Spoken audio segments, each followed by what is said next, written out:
اللہ تعالیٰ یوں فرماتا اقترب للناس حسابہم، لوگوں کے حساب کا وقت قریب آ چکا، وہم فی غفلت معرضون، اور وہ اترائے ہوئے غفلت میں پڑے ہوئے ہیں، منہ پھیرے ہوئے ہیں۔ لوگوں کو اس بات کا اندازہ ہی نہیں کہ حساب کا دن کتنا سخت ہونے والا ہے۔ میرے عزیزو، جب نبی پاک صلی اللہ تعالیٰ علیہ وسلم نے یہ ارشاد فرمایا کہ میں اور قیامت ایسے ہیں جیسے دو انگلیاں قریب ہیں، 1400 سال پہلے رسول پاک صلی اللہ علیہ وسلم نے یہ فرمایا تھا کہ قیامت اتنی قریب ہے جتنا دو انگلیاں قریب ہیں۔ اور اب کے زمانے میں تو قیامت کے سلسلے میں جو حضور پاک صلی اللہ تعالیٰ علیہ وسلم نے نشانیاں بتائی تھی وہ تقریباً پوری ہو گئیں، بڑی نشانیوں کو چھوڑ کر۔ اور یہ بھی حدیث پاک میں ہے کہ اگلا زمانہ اتنی تیز گزرے گا کہ تمہیں اس کا اندازہ ہی نہیں ہوگا، زمانوں پر زمانے آتے چلے جائیں گے۔ یہ جو آخری وقت کی نشانیاں ہیں، میں صرف مختصر سا ایک پیغام دوں گا۔ شعبان کا مہینہ ہے، یہ رسول پاک صلی اللہ تعالیٰ علیہ وسلم کا مہینہ ہے، اور رمضان کے بعد سب سے زیادہ حضور پاک صلی اللہ تعالیٰ علیہ وسلم کو روزے کی حالت میں کسی مہینے میں دیکھا گیا تو شعبان کا مہینہ فرمایا گیا۔ کبھی کبھار پورے شعبان کا مہینہ حضور صلی اللہ علیہ وسلم روزے سے رہتے، اور یہ ارشاد فرماتے کہ یہ مہینہ ایسا ہے جس میں سارے لوگوں کے اعمال اللہ کے حضور جاتے ہیں، پیش کیے جاتے ہیں، اور میرے آقا فرماتے ہیں اس حال میں میرے اعمال پیش کیے جائیں اللہ کی بارگاہ میں کہ میں روزے کے عالم میں ہوں۔ جب میرے اعمال پیش کیے جائیں اللہ کی بارگاہ میں تو میں روزے کی حالت میں ہوں۔ تو یہ شعبان کا مہینہ جو اب رمضان المبارک کے قریب کر رہا ہے، لیکن بعض بزرگوں نے یہ بھی فرمایا شعبان میں موتیں بھی کثرت سے ہوتی ہیں۔ لوگوں کا یہاں پر حساب کتاب 15ویں شعبان کو جو اب شب برات آنے والی ہے لکھ دیا جاتا ہے، سال بھر میں کیا کیا ہونے والا ہے، کتنے لوگ جانے والے ہیں۔ کئی لوگوں کی کتابیں بند کر دی جاتی ہیں۔ حدیث پاک میں یہ بھی ہے کہ فیصلہ اللہ تعالیٰ فرشتوں کے حوالے فرما رہا ہوگا، حالانکہ جب ہم ماں کے پیٹ میں تھے تبھی لکھ دیا گیا ہے کہ کتنی عمر ہے، لیکن فرشتوں کو جو ٹرانسفر کیا جاتا ہے سال میں ایک مرتبہ، اگلے سال ان کا کیا کیا ہونا ہے۔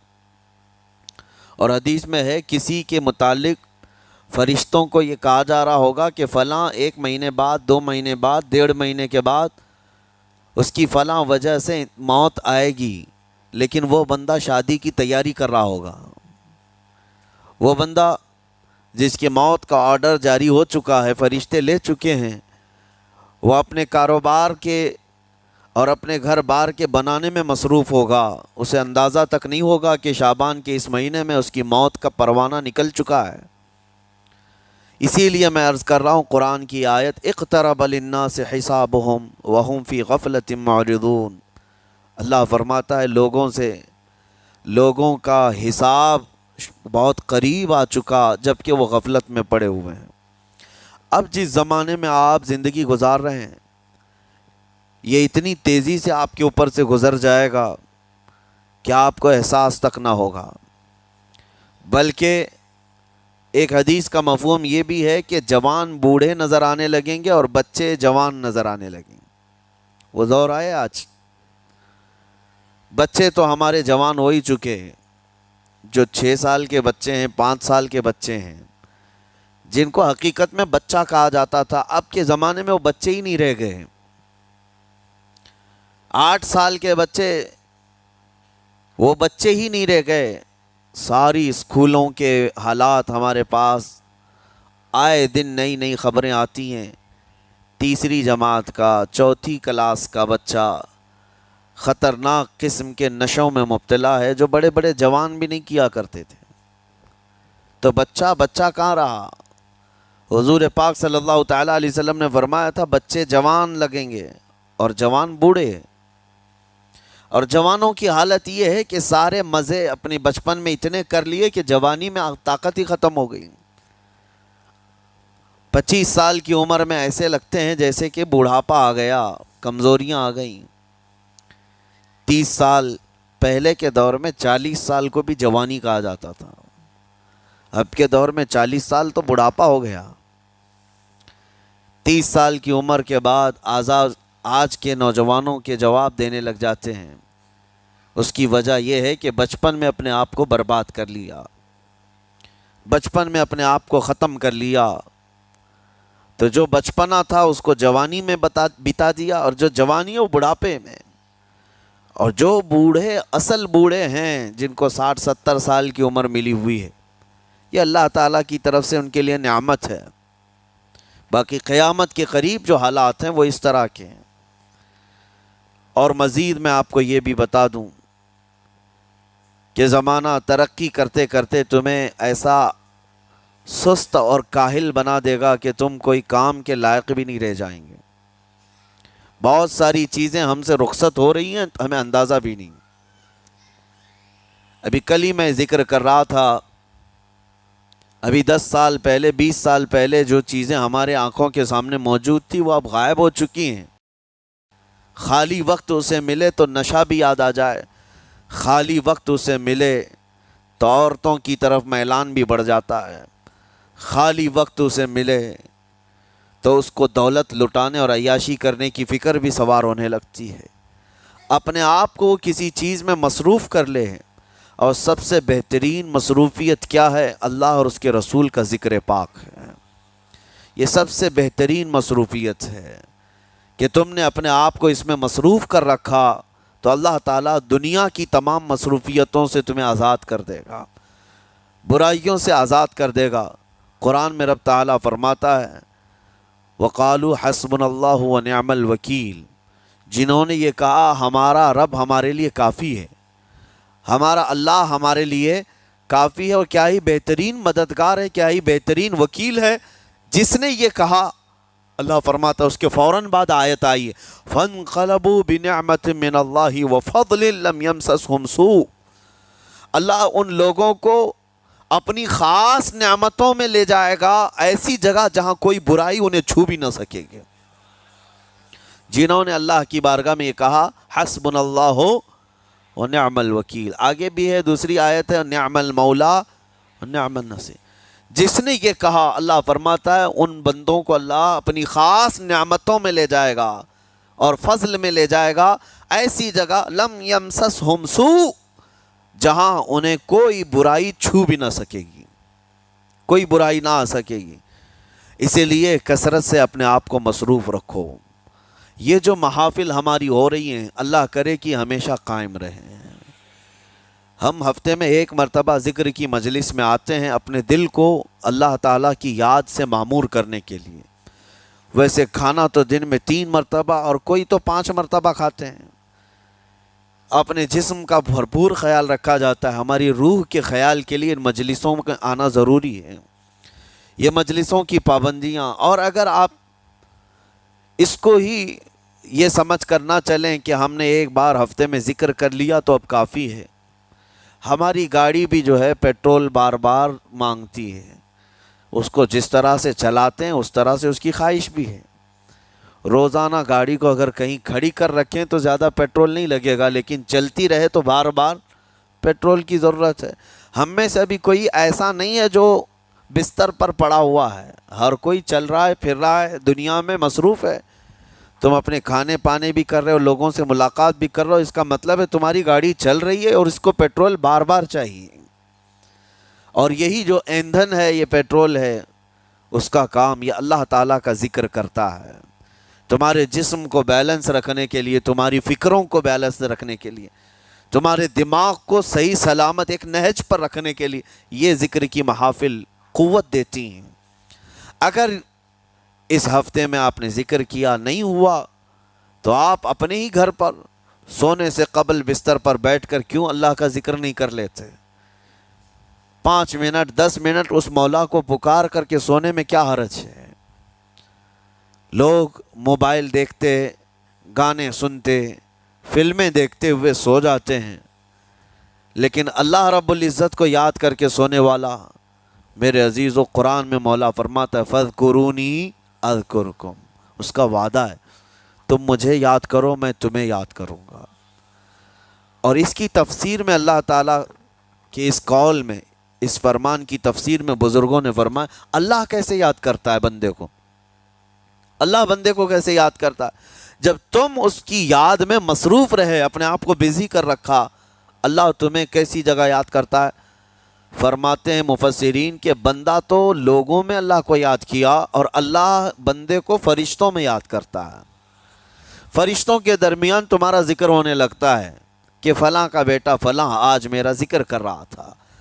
آج محفل ذکر سے جتنے نکلیں گے اللہ کریم ہمارا ذکر فرشتوں میں ضرور فرمائے گا، فرشتوں میں ضرور ذکر ہوگا کہ فلاں بندہ آج ذکر میں مشغول تھا۔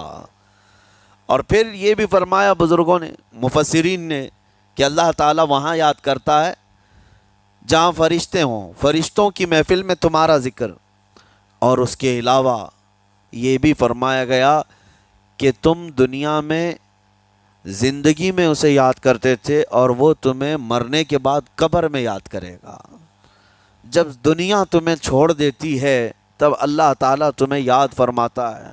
فَاذْكُرُونِی أَذْكُرْكُمْ کا مطلب یہ ہے وہ تمہیں یاد فرمائے گا، لیکن اس کے لیے کثرت سے تم اللہ کو یاد کرو، اللہ کو یاد کرو۔ تو بہرحال میرے عزیزو، قیامت کی نشانیاں جو ہم نے آج مختصر آپ کے سامنے رکھی، وہ بہت تیزی سے تمہارے سروں پر آ رہی ہیں، اور تمہارے ہاتھوں سے بہت سارے کام اب چھن جائیں گے۔ ابھی آپ ترقیات میں خوشی سے بات کرتے ہوئے بیٹھتے ہیں نا، ڈسکس کرتے رہتے ہیں کہ سنا ہے ایسی کار آ رہی ہے کہ وہ اب بغیر ڈرائیور کے چلے گی، روبوٹ سے چلے گی۔ اس کو تو ہم خوشیوں میں ڈسکس کرتے ہیں کہ اچھا ایسا ہونے والا ہے۔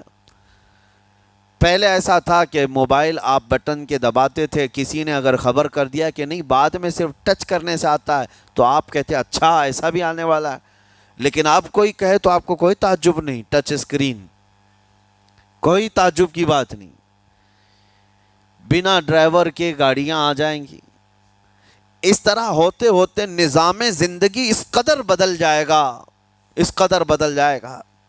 آج میری یہ بات نوٹ کر کے رکھ لیں، زندگی باقی رہی تو 10 سال بعد انشاءاللہ ہم ملاقات کریں گے، اگر اللہ نے زندگی باقی رکھی، اور اس کے بعد پھر ہماری یہ باتیں میچ کر کے دیکھیں کہ کیا کیا ہوا ہے اور کیا کیا دنیا بدل چکی۔ اسی لیے میں کوئی بھوشمانی نہیں کر رہا ہوں، اور نہ ہی کوئی جوتش بابا ہوں طوطا لے کر جو بیٹھتا ہے، یا تمہارے ہاتھوں کی لکیریں دیکھ کر کے کوئی فیوچر بولنے والا نہیں۔ مصطفیٰ کریم صلی اللہ تعالیٰ علیہ وسلم کی احادیث سے جو قیامت کے قریب ہونے والے رونما ہونے والے واقعات ہیں، میں ترجمانی کر رہا ہوں حضور کی حدیثوں کی، اس لیے کہ ہمیں پتہ ہے دنیا کے سارے سائنسدان جھوٹ بول سکتے ہیں، مدینے والے کی بات جھوٹ نہیں۔ میرے آقا صلی اللہ تعالیٰ علیہ وسلم کا فرمان جھوٹا نہیں ہو سکتا۔ اس لیے اگلا دور جو آ رہا ہے وہ بڑا سخت ترین ہے۔ اب آپ دیکھیں، محنت سے عاجز، ہر چیز سے محنت سے تمہیں نکال لینا ہے۔ میں نے تو لکھنے پڑھنے کی ایک مثال دی کہ تمہارے ہاتھوں سے قلم چلا جائے گا، تمہارے پاس سے کتابیں جو پرنٹ ہوتی تھی یہ بھی چلی جائیں گی، بس تم موبائل میں آڈیو کتابیں سنتے رہو۔ اور دور تو ایسا ہوگا کہ کچھ لکھنا بھی ہے، وہ بھی ابھی آ ہی چکا ہے، وائس کمانڈ جو ہوتا ہے اس کو بولو وہ لکھ کر کے دے دے گا۔ تم اس میں موبائل میں جو بولو گے وہ ٹائپ بھی ہو جائے گا۔ تو جب آپ کے بولنے سے سب لکھ بھی جاتا ہے تو قلم اٹھانے کی ضرورت کیا ہے؟ قلم چھوٹ گیا تمہارے ہاتھ سے، یہ سب چیزیں چھوٹ جائیں گی۔ آگے اب دور کے متعلق پیشین گوئیاں بعض سائنسدانوں نے یہ بھی کی ہیں کہ بچے پیدا کرنے کے لیے شادی ہونا بھی ضروری نہیں۔ یہ دنیا کا پلان ہے، یہ میں فطرت خداوندی کو نہیں بتا رہا، اللہ کے قانون کے خلاف ہے، لیکن دنیا یہ بھی چاہتی ہے کہ شادی کی بھی ضرورت نہیں، بچے ہم لیب میں پیدا کریں گے، لیبارٹری کے اندر ماں کی جیسے رحم دانی ہوتی ہے، بچہ دانی، آرٹیفیشیل اس کو تیار کر کے اس کے اندر کسی مرد کے نطفے کو رکھ کر اس کو وہیں پروان دیا جائے گا۔ نہ کسی یہ شادی کی ضرورت ہے، نہ کوئی عقد، نہ کوئی ایگریمنٹ، کچھ نہیں۔ جس کو بچہ چاہیے وہ لیب سے خرید لے، ہر طرح کی چیزوں سے تمہیں عاری کر دیا جائے۔ ابھی تو بہت سارے لوگ سوال بھی کرتے ہیں ہم سے ٹیسٹ ٹیوب بیبی کے متعلق، جس کو بچے نہیں ہو رہے ہیں، کیا وہ اس طرح سے ٹیسٹ ٹیوب بیبی سے، جو آج ایک طریقہ کار ہے، بچے پیدا کر سکتے ہیں یا نہیں؟ اس کے کئی طریقے ہیں سائنس میں، کہ اسی مرد کا نطفہ اسی کی عورت میں رکھ کر کے اس کو پروان دیا جائے، اور بعض دوسرے طریقے کہ کسی دوسرے کا لا کر اس کی عورت میں رکھ دیا جائے۔ یہ تو سراسر حرام ہے، زنا ہے۔ لیکن ائمہ اکرام، فقہاء اکرام نے حلال رشتے کے اندر ہی مرد اور عورت جو شادی شدہ ہیں ان کو بھی اس طریقے سے بچہ حاصل کرنے کی اجازت نہیں تھی، وہ ناجائز ہے، ناجائز ہے۔ بچے دینا یہ اللہ کی شان ہے۔ حضرت ابو ہریرہ رضی اللہ تعالیٰ عنہ حضور صلی اللہ علیہ وسلم کی بارگاہ میں حاضر ہوئے، عرض کرتے ہیں عرب والے لوگ عزل کرتے ہیں یا رسول اللہ، یعنی بچے نہ ہونا نہیں چاہیے کسی کو، تو پریکاشن لیتے تھے وہ لوگ، اس کا طریقہ کار ان کا الگ تھا عربوں کا، وہ انزال نہیں کرتے، اس سے پہلے جدا ہوتے۔ حضرت ابو ہریرہ رضی اللہ تعالیٰ عنہ نے حضور کی بارگاہ میں پوچھا کہ ایسا کیا کرنا کیسا ہے؟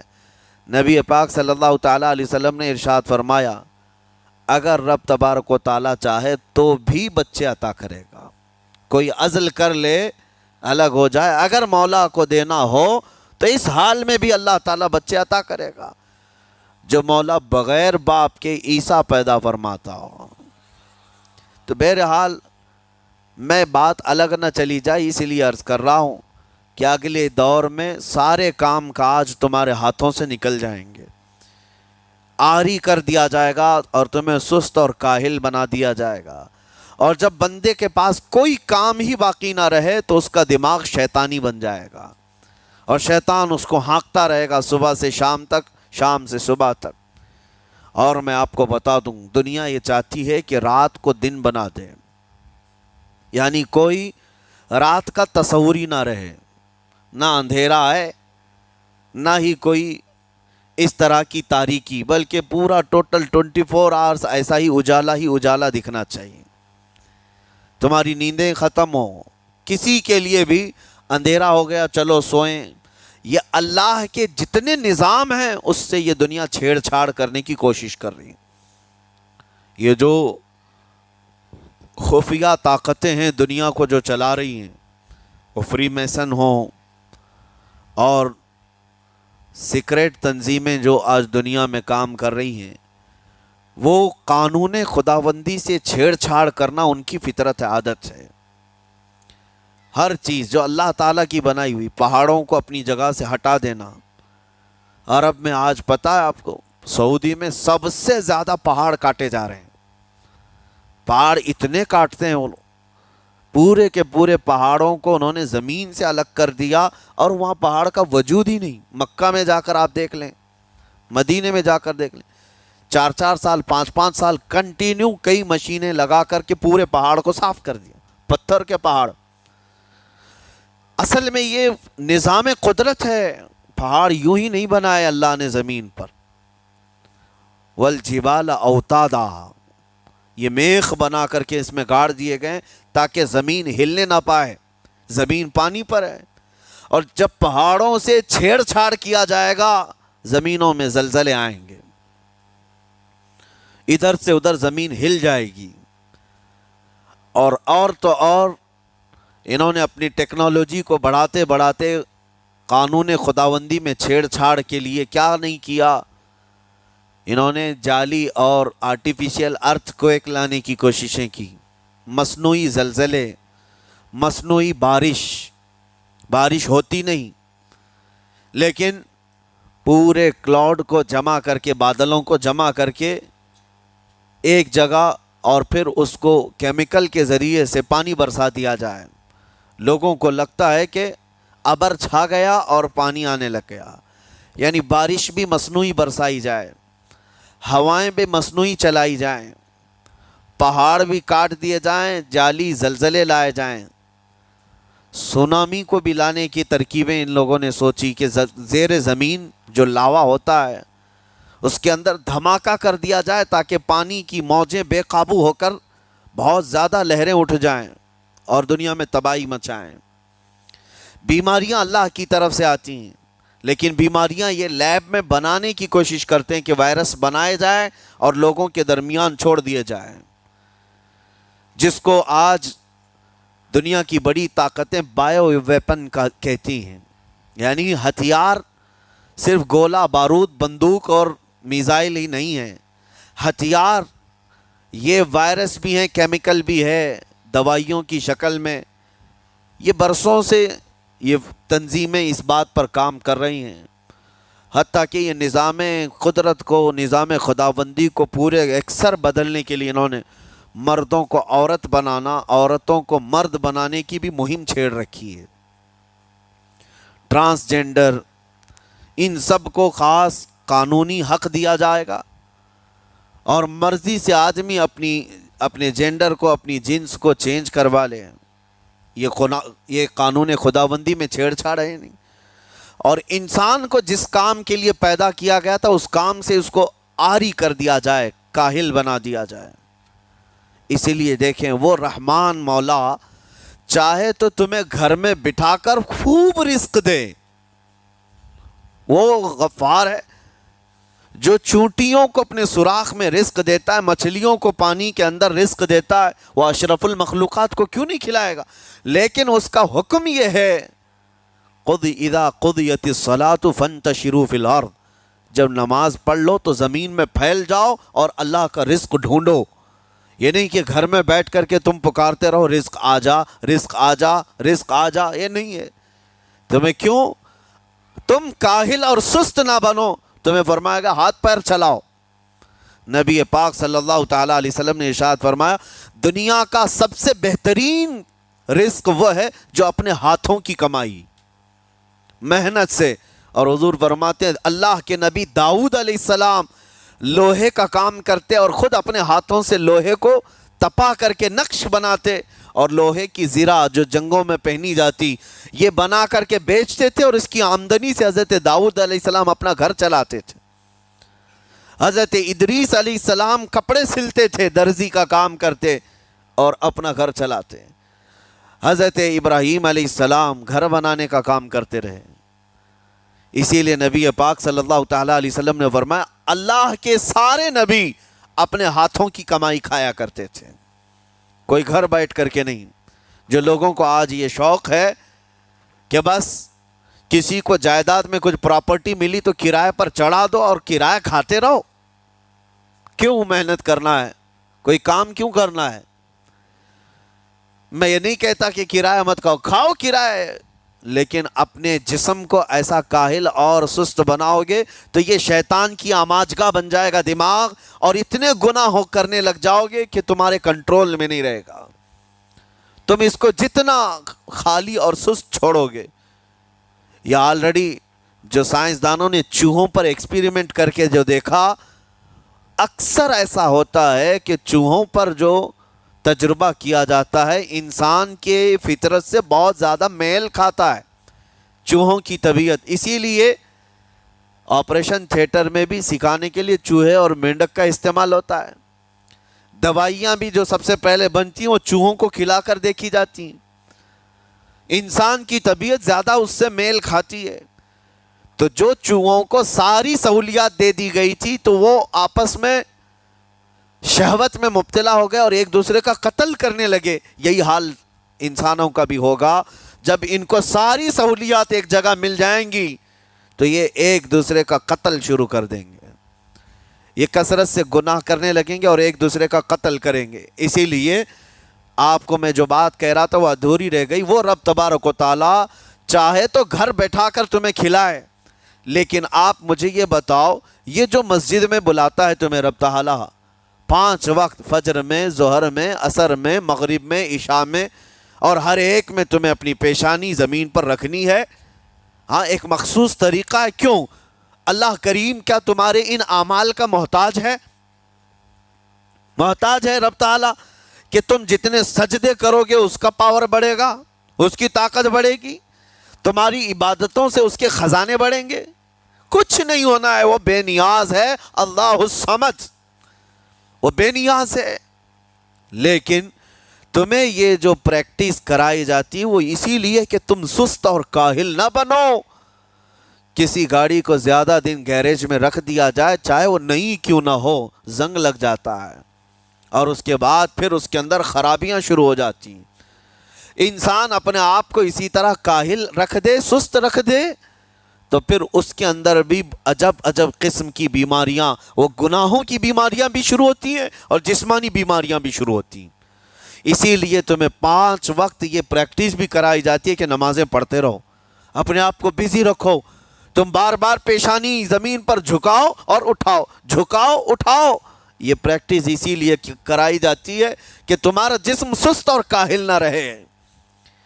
اللہ کریم بندوں کے تمام مصالح اور ان تمام حاجتوں کو بہتر جانتا ہے کہ بندہ کس میں بہتر ترقی کر سکتا ہے۔ اسی لیے میرے عزیزو، اپنے آپ کو خالی مت چھوڑو، اپنے آپ کو خالی مت چھوڑو۔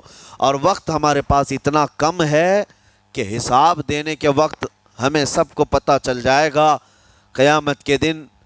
یہ بھی روایت میں ملتا ہے کہ بندہ یہ یاد کرے گا کہ میرے پاس اتنا وقت تھا، کاش میں کچھ نہ کرتا، تسبیح لے کر بیٹھا ہوتا، کاش میں کچھ نہ کرتا، دعائیں ہی کر رہا ہوتا، تو اللہ تبارک و تعالیٰ اس کا بدلہ مجھے قیامت میں عطا کرتا۔ لیکن جنہوں نے اپنے اوقات کو یہاں پر خالی گنوا دیے، فضول میں برباد کیے، وہ بہت پچھتاوے میں ہوں گے، بہت پچھتاوے میں ہوں گے۔ جتنا وقت اپنے پاس باقی ہے اس کو مصروف کر دو، اس کو مصروف کر دو۔ اللہ کریم ہم سب کو گزرے ہوئے تمام برائیوں کے کفارہ ادا کرنے کی توفیق عطا فرمائے۔ رب تبارک و تعالی ہمیں سستی اور کاہلی سے محفوظ فرمائے۔